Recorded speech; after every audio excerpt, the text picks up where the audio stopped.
తిరువీర్ గారు, మీరు the great pre wedding show గురించి చెప్పే ముందు మాకు మీ ప్రీ వెడ్డింగ్ షూట్ గురించి తెలుసుకోవాలని ఉంది. నేను చేసుకోలేదండి. అంటే అప్పటికి అడిగారు, కానీ అక్కడ కూడా మళ్ళీ వాళ్ళు డైరెక్ట్ చేస్తే నేను యాక్ట్ చేయాల్సి వస్తుందని వద్దన్నాను. నిజంగానే చేసుకోలేదు, నేను రిక్వెస్ట్ చేసినా కూడా చేసుకోలేదు. ఓకే, ఇప్పుడు ప్రొడ్యూసర్ గారు ఇంట్లోనే ఉంటున్నారు కదా, సో యాక్టర్ కి ప్రొడ్యూసర్ కి ఇంట్లో ఎలాంటి డిస్కషన్లు ఉంటాయండి? కొంచెం ఆఫ్ ది కెమెరా చెప్తా. అలాగుండి. ఓకే అండి, ప్లీజ్ మీరు చెప్పాలనుకుని చెప్పండి. అందరికీ నమస్కారం అండి. The great pre wedding show రోజు చాలా నేరేషన్స్ వింటూ ఉంటాను. చాలా వరకు కామెడీ సబ్జెక్టులు ఏవైతే వస్తూ ఉంటాయో ఇవి కామెడీ ప్రధానంగా ఉన్నాయంటారు, కానీ చెప్పేవాళ్ళు నవ్వరు, నేను నవ్వను, నేరేషన్ అయిపోతుంది.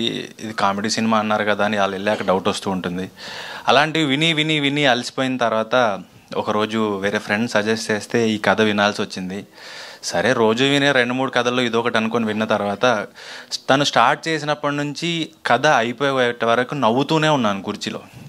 సో ఇంకా అప్పుడు నేను ఇంకేం ఆలోచించాల, ఈ సినిమా చేయాలి, వేరే సినిమాతో క్లాష్ వచ్చినా ఉన్నా బిజీగా ఉన్నా ఎలా ఉన్నా ఈ సినిమా చేయాలనుకున్నాను. అండ్ సినిమా మొత్తం యంగ్ టీం, కొత్త వాళ్ళు. మార్కెట్ చూసుకుంటున్నప్పుడు ప్రీ అప్రూవల్ ఉందా, లేకపోతే ఎస్టాబ్లిష్డ్ ప్రొడక్షన్ హౌస్ ఉందా, లేకపోతే మార్కెట్లో ఎంత పెడితే ఎంత వస్తుంది క్యాలిక్యులేషన్స్ జరుగుతున్న టైంలో మేము సినిమా తీస్తానని ధైర్యంగా ముందుకు వచ్చారు సందీప్ గారు. అండ్ థ్యాంక్ యూ సందీప్ గారు.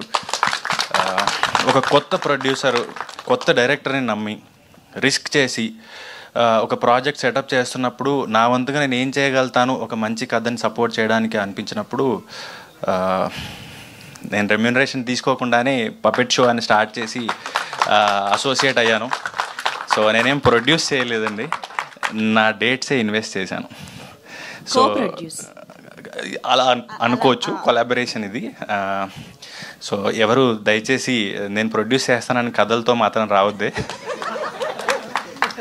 సంవత్సరానికి ఒక సినిమా, ఇది నా నమ్మకాన్ని నిలబెడితే సంవత్సరానికి ఒక సినిమా ఇలా రిస్క్ చేసి నేను డేట్ని ఇన్వెస్ట్ చేద్దాం అనుకుంటున్నాను.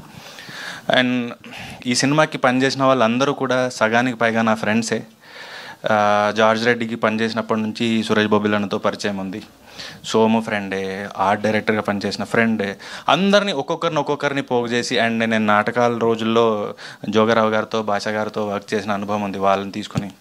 అండ్ సర్ప్రైజింగ్గా ఏంటంటే రోహన్ తను 3-4 ఏళ్ళు ఉన్నప్పుడు మేము ట్రైన్ చేసేవాళ్ళం డ్రామా జూనియర్స్లో. వాడు రీటేక్ అడిగాడు, నాకు ఆ టేక్ నచ్చలేదు, నేను మళ్ళీ చేస్తానని. మోర్ దెన్ అన్ యాక్టర్ నాకు గురువుగా చాలా సంతోషం వేసింది. ఏంటి వీడు రీటేక్ అడుగుతున్నాడా, ఇంత పెద్దోడు అయిపోయాడు, ఆడికి ఒక క్లారిటీ ఉందని.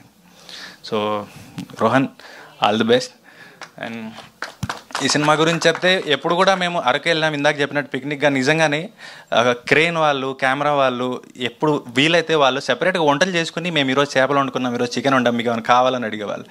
అసలు షూటే వంటలే. మళ్ళీ బ్రేక్ దొరికితే మేము వెళ్ళి చిలకడ దుంపలు కాల్చుకోవడం వల్ల సరదాగా టూర్కి వెళ్ళిపోయేవాళ్ళం. ఇది షూట్ కంటే నిజంగా ఇది పిక్నికే. సో ఈ చిన్న సినిమాని అందరూ సపోర్ట్ చేయగలిగితే, ఒక ఇంత చిన్న పాయింట్ని తీసుకొని ఇంత మంచి సినిమాగా డెవలప్ చేయొచ్చు అని ప్రూవ్ చేశాడు రాహుల్. అండ్ ఇది హోల్ ఫ్యామిలీ కూర్చొని సరదాగా నవ్వుకునే సినిమా. కొందరు వ్యక్తుల్ని, ఒక ఊరిని మన కళ్ళ ముందు చూసినంత హాయిగా మీరు వాళ్ళని డైరెక్ట్గా చూసిన ఫీలింగ్ వస్తుంది, అంత న్యాచురల్గా తీశారు. సౌండ్ చాలా బాగా వచ్చింది, యాక్టర్స్ అందరూ చాలా బాగా చేశారు. అండ్ ఇంకా నెక్స్ట్ ప్రీ రిలీజ్ ఇంకా రకరకాల ఈవెంట్స్ ఉన్నాయి కాబట్టి అప్పుడు మాట్లాడుకుందాం. థ్యాంక్ యూ సో మచ్ ఇక్కడికి వచ్చినందుకు. అండ్ శేఖర్ గారు, మీ హెల్త్ బాగాలేకపోయినా మాకు సపోర్ట్ చేయడానికి వచ్చినందుకు thank you so much sir. And Vijay, డిజిటల్గా లాంచ్ చేస్తున్నందుకు thank you so much. Thank you so much Thiruveer గారు. Very much looking forward to watch the film.